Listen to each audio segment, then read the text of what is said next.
بدی کی بات لے. تو نیکی کیا ہے؟ نیکی کس کو کہتے ہیں اور یہ نیکی کا صلہ کس طرح ملتا ہے؟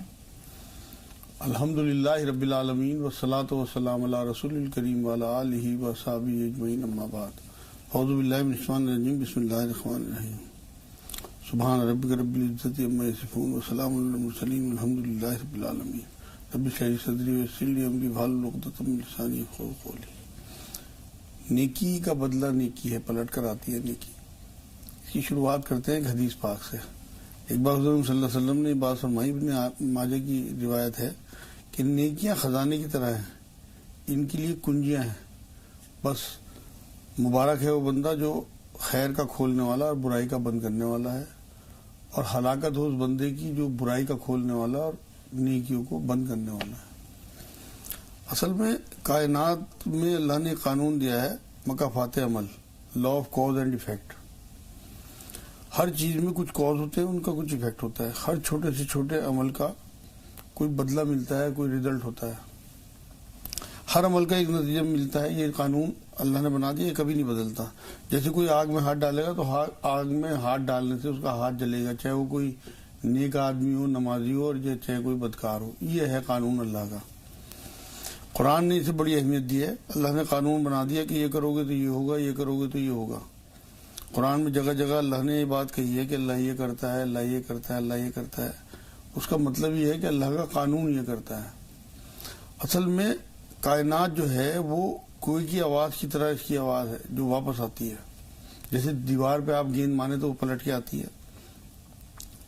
یہ ایک سائیکل کی طرح ہے جو آپ کے سامنے ہر حال میں پلٹنا ہے. اس نے نیکی نہیں، بدی کا بھی مطلب لوٹ کے آنا طے ہے اللہ کی طرف سے.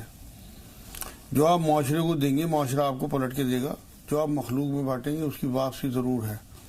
آپ لوگوں میں سکون بانٹیں، خوشیاں بانٹیں، علم بانٹیں، آسانیاں بانٹیں، محبتیں بانٹیں، حسن اخلاق بانٹیں. ایسا نہیں ہو سکتا کہ آپ کو پلٹ کے عزت نہ ملے. کئی بار ایسا ہوتا ہے کہ یہاں نہیں مل پاتی تو آخرت میں تو اس کا اجر اللہ کی طرف سے لکھا ہوا ہی ہے، اور اضافے اور برکتوں کے ساتھ آتی ہے. کیونکہ جو پلٹ دینے والا ہے وہ خود برکتوں والا ہے اللہ رب العزت. جو اس کا یہاں ایک سوال ہے مجاز صاحب، ہمارے اکثر کالر سوال کرتے ہیں، خاص طور پر بہنیں. وہ یہ کہتی ہیں کہ ہم اچھا سلوک کرتے ہیں، ہمیں برائی ملتی ہے. ہم محبتیں بانٹتے ہیں، ہمیں نفرتیں ملتی ہیں. تو جو دیتے ہیں وہ ملتا نہیں ہے. انہیں یہ احساس ہوتا ہے کہ ہم نے تو پھول لگائے تھے لیکن ہمارے حصے میں صرف کانٹے آئے. تو ایسا کیوں ہوتا ہے؟ اصل میں اس کے لیے ایک آپ کو میں واقعہ سناتا ہوں. حضرت علی رضی اللہ تعالیٰ عنہ مولا کائنات کہلاتے ہیں. ان کے بارے میں حضور صلی اللہ علیہ وسلم نے ایک بار یہ بات فرمائی تھی کہ علی میرے بعد لوگ تیرے سے راہ ہدایت لیں گے. اب حضرت علی رضی اللہ تعالیٰ عنہ ایک بار گزر رہے تھے تو ایک آدمی بڑا پریشان سا بیٹھا تھا، بہت برے حال میں، اور عجیب و غریب حرکتیں کر رہا تھا. تو اس سے پوچھا بھائی یہ تیری کیا ہوا یار، کیا یہ کیفیت تیری کیوں ہے؟ تو حضرت علی سے یہ بات کہی اس نے کہ میں جب سے شروع سے نیکی کرتا ہوں لوگوں کے ساتھ اور ہمیشہ مجھے برا بدلہ ملتا ہے. میں اتنا پریشان ہو چکا کہ کوئی بھی آدمی مجھے اچھا بدلہ نہیں دیتا. تو حضرت علی رضی اللہ تعالیٰ عنہ نے اس سے یہ بات کہی کہ دیکھ یہ دنیا جو ہے دھوکے، جھوٹ اور فریب کا گھر ہے. تیری نیکیوں کا بدلہ تجھے یہاں نہیں ملے گا بلکہ اللہ کے یہاں ملے گا. اور اگر تجھے واقعی برا بدلہ ملتا ہے تو اس کا مطلب یہ اللہ کے یہاں قابل قبول ہو گئی تیری نیکی. تو جو لوگ یہاں نیکی کرتے ہیں ان کا مقصد اگر مخلوق سے بدلہ پانا ہے پھر تو قرآن یہ کہتا ہے بھائی تم اگر دنیا میں اس کا بدلہ چاہو گے تو دنیا میں تمہیں دنیا مل جائے گی. لیکن اگر مقصد آخرت ہوگا، اللہ کے لیے چاہتے ہیں، تو اللہ پھر اپنی شان کے حساب سے برکتوں کے ساتھ اس کا بدلہ واپس دے گا. کیونکہ یہاں تو جو مخلوق ہے نا یہ تو کمزور لوگ ہیں، یہ بدلہ نہیں دے سکتے، یہ اجر نہیں دے سکتے. اجر جو ہے وہ اللہ کے ہاتھ ہے. اسی لیے کہا جاتا ہے کہ اس کا اجر آپ کو آخرت میں ملے.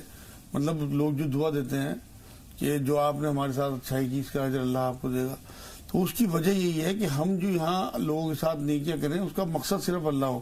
اگر ہمارا مقصد یہاں لوگوں کو خوش کرنا ہے تو آپ یقین کریں یہ شرک کے زمرے میں آ جائے گا.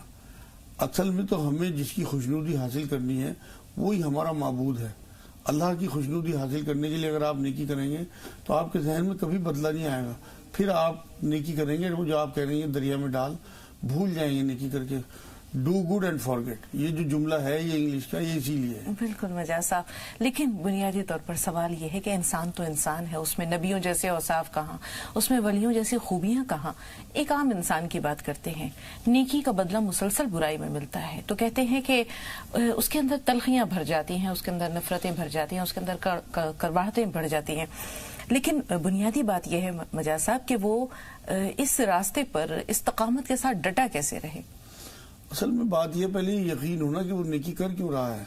اگر آپ کے مقصد دنیا میں نام کمانا، تعریفیں کرنا ہے، جو حدیث بہت مشہور ہے نا کہ ایک عالم کو لایا جائے گا، ایک شہید کو لایا جائے گا، مقصد ان کا پوچھا جائے گا، اصل میں قرآن یہ کہتا ہے کہ اللہ رب العزت تک تمہاری جو ہے وہ شکلیں نہیں پہنچتی، تمہارے مال نہیں پہنچتے، بلکہ تمہارے اعمال اور ان کی نیتیں پہنچتی ہیں۔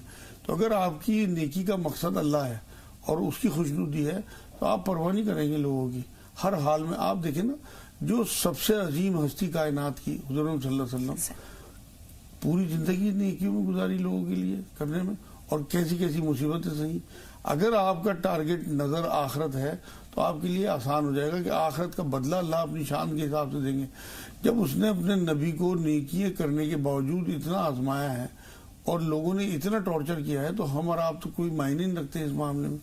تو اگر ہماری نظر حضور صلی اللہ علیہ وسلم کی سنت پہ ہوگی، ان کی زندگی پہ ہوگی اور اللہ کے مقصد پہ ہوگی کہ آپ کا، اصل میں ایک حدیث تو یہ بھی ملتی ہے کہ اللہ نے مان لو کسی کے لیے کوئی فیصلہ کر لیا بڑے مرتبے کا، تو اسے یہاں آزمائشوں میں ڈال دے گا اسی طرح کی کہ وہ نیکی کرے، اسے بدی کا بدلہ بدی میں ملے، تو اس کے بعد اسے اس پہ صبر کی توفیق بھی دے دے گا، ذخیرہ آخرت بن رہا ہے۔ بالکل، اس کے بعد جو اسے اس کا بدلہ ملے گا تو وہ پہلے سے طے ہوا ہوتا ہے اور وہ اس کے اعمال سے نہیں مل سکتا تھا، اتنا اونچا بدلہ اس بات کا۔ تو مجاز صاحب، اس کے لیے ذہنی بیداری ضروری ہے، اس کے لیے انسان کا واقف ہونا ضروری ہے، اس کے لیے انسان کے اندر علم کی روشنی ہونا ضروری ہے۔ ہم ایک عام انسان کی بات کرتے ہیں جو کہ بہت زیادہ پڑھا لکھا نہیں ہے، لیکن اللہ نے پھر بھی انسان کو ضمیر دیا ہے، سوچنے سمجھنے کی صلاحیت دی ہے، عقل و شعور دیا ہے، تو اس کے اندر یہ احساس کیسے پیدا ہو کہ مجھے نیکی کرتے جانا ہے، شاید یہ میرے درجات میں بلندی کا سبب بنے؟ یہ کیسے پیدا اور کوئی مقصد ہی نہیں ہونا چاہیے نیکی کا، یہی مقصد ہونا چاہیے۔ دیکھیے آپ، نیکی کا جو معاملہ ہے نا، اللہ رب العزت اسے بڑا سنبھال کے رکھتے ہیں۔ اگر آپ قرآن کا ترجمہ پڑھیں اور قرآن میں غور و فکر کریں، سورہ کہف میں جو واقعے ہیں ان کے موسیٰ علیہ السلام اور خضر علیہ السلام کے، اس میں ایک واقعہ ہے کہ اللہ نے ایک جگہ خزانے کو جو ہے نا، اس گاؤں کے لوگوں نے انہیں کھانا نہیں کھلایا، اس خزانے کو بھی انہوں نے دیوار بنا دی اس کے اوپر۔ وہاں اللہ نے یہی کہا ان کے ذریعے، خضر علیہ السلام کے ذریعے یہ بات بتائی ہے کہ اس کے یہ جو خزانہ ہے یہ کچھ ایسے یتیم بچوں کا ہے کہ ان کے جو بڑے آبا و اجداد تھے ان میں کچھ نیک لوگ تھے، تو نیکوں کی پشتوں تک کی اللہ خزانے تک کی حفاظت کرتا ہے، تو نیکی رائے گاہ نہیں جاتی، وہ خزانے کی طرح اکٹھی ہوتی رہتی ہیں۔ اسی طرح بدی کا ہی معاملہ ہے، یہ نہیں ہو سکتا کہ آپ گیہوں بوئیں اور آپ کو چاول برآمد ہو، یہ نہیں ہو سکتا کہ آپ بمبئی کی گاڑی میں بیٹھیں اور امرتسر پہنچ جائیں، یہ بھی نہیں ہو سکتا کہ آپ اپنی ساس کو یا اپنی ماں کو الٹے سیدھے جواب دیں اور آپ کی بیٹی ہے اور آپ کی بہو ہے، بڑھاپے میں آپ کے ساتھ یہ سلوک نہ کریں۔ آپ اگر ادب والے ہوں گے تو آپ کی اولاد ضرور مؤدب ہوگی، یہ تو قانون ہے اللہ کا۔ اصل میں جو مکافات عمل کہلاتا ہے وہ یہی ہے کہ جو آپ اس معاشرے کو دیں گے، جو آپ اس مخلوق کو دیں گے، وہ پلٹ کے اللہ رب العزت آپ کے کھاتے میں ضرور لکھے گا اور وہ آپ کے لیے فیصلہ ضرور۔ لیکن اس کے لیے علم کا بھی بہت ہونا ضروری ہے۔ جو آپ بات کر رہے ہیں کہ آئے کس طرح سے بات، اس کے لیے رسول اکرم صلی اللہ علیہ وسلم کی زندگی اور قرآن تو بھرا پڑا ہے ان باتوں سے کہ وہ بتاتا ہے، جگہ جگہ کہا گیا ہے کہ تم یہ کرو گے تو جنت ملے گی، یہ کرو گے تو دوزخ ملے، اس کا بدلہ ہی تو ہے وہ، کہ آپ کے اعمال کا بدلہ قرآن یہ جگہ جگہ کہتا ہے کہ اس کے بدلے میں یہ، اس کے بدلے میں یہ، اس کے بدلے میں یہ۔ تو ہمیں ان چیزوں پہ نظر رکھنی ہے۔ قرآن میں اگر ہمارا غور و فکر ہوگا اور ہم اگر قرآن کو اپنے عمل میں اتاریں گے تو انشاءاللہ تعالیٰ یہ نیکی تو کوئی معنی نہیں رکھتی ہے آپ کے لیے۔ مومن تو پیدا ہی نیکی کے لیے ہوا ہے، آپ یقین کریں، مومن نیوٹرل بھی نہیں رہ سکتا، وہ تو ہے ہی نہیں مومن جس کے عمل سے کسی کو نقصان ہو، وہ بھی مومن نہیں ہو سکتا جو نیوٹرل ہے۔ مومن تو ہے ہی نیکی کے لیے کہ اس سے لوگوں کو، مخلوق کو فائدہ ہونا چاہیے، کسی قسم کی کوئی تفریق نہ ہو، مطلب نہ تو مذہب کی تفریق ہو، نہ جینڈر کی تفریق ہو، نہ علم کی تفریق ہو، نہ پیسے کی، بلکہ تمام مخلوق کے لیے وہ ایک اللہ کا بندہ ایسا بنا ہو کہ اس سے ایسی شعائیں، ایسی نیکی کی شعائیں چھوٹیں اور اس کا بدلہ اسے پھر اللہ دے گا. یہاں بندے نہیں اسے بدلہ دے سکتے. انسان چاہے تو چلتا پھرتا مجسمہ نیکی کا کیسے بن سکتا ہے؟ کیسے بن سکتا ہے مجاز صاحب؟ رسول اکرم صلی اللہ علیہ وسلم فکر اور عمل دونوں کے ذریعے. 63 سال کی زندگی ہے, 23 سال کی زندگی تو بعد میں نبوت کی ہے. 40 سال کی زندگی آپ پہلے والی دیکھیں نا, جب تک نبوت کا ظہور نہیں ہوتا.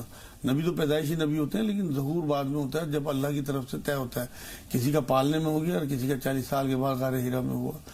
لیکن وہ جو 40 سال کی زندگی حضور صلی اللہ علیہ وسلم کی ہے وہ آپ کے سامنے ہے کہ پورا کا پورا 40 سال جو ہے وہ ایسا گزارا ہے, چاہے وہ مخالف ہوں اور چاہے وہ اپنے ہوں, کہ وہ صادق و امین کہتے تھے. آپ بھی دیکھیں آج جو ہم روزے رکھتے ہیں, آج جو ہم نمازیں پڑھتے ہیں, یہ اللہ کے رسول صلی اللہ علیہ وسلم کی تو فعل ہے.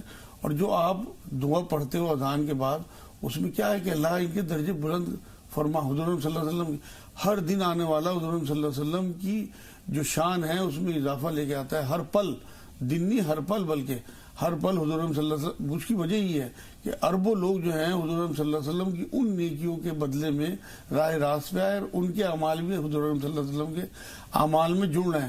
اسی طرح سے اگر آپ اپنی نیکیوں کو کر رہے ہیں اور آپ کی وجہ سے معاشرے میں لوگوں کو فائدہ ہو رہا ہے, تو اس فائدہ اور ان کی نیکی کا اثر آپ کے نامہ اعمال میں لکھا جائے.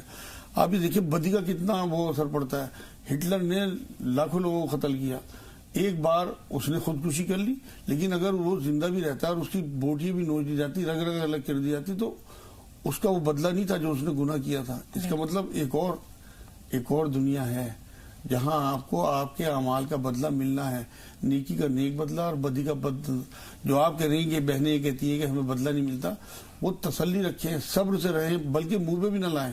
اللہ رب العزت سے اچھی توقع اور بڑے کی امید, چھوٹے کی امید نہیں. آپ نے اگر ایک تنکا بھی کسی کو دیا ہے, اس کے بدلے میں آپ کو پہاڑ ملنا ہے, میں گارنٹی لے رہا حضور صلی اللہ علیہ وسلم کی حدیثوں سے. بالکل. یہاں ایک سوال اور بھی ہے. مولانا صاحب کہتے ہیں کہ صدقہ انسان کو بلاؤں سے ٹالتا ہے, آفات سے بچاتا ہے, رد بلا ہے. اسی طرح یہ صدقہ جو ہے, آپ اس کو دیکھیں, اس کا دائرہ بے انتہا وسیع ہے. چھوٹی سے چھوٹی چیز سے لے کر بڑے سے بڑی چیز تک اس میں شامل ہو جاتی ہے.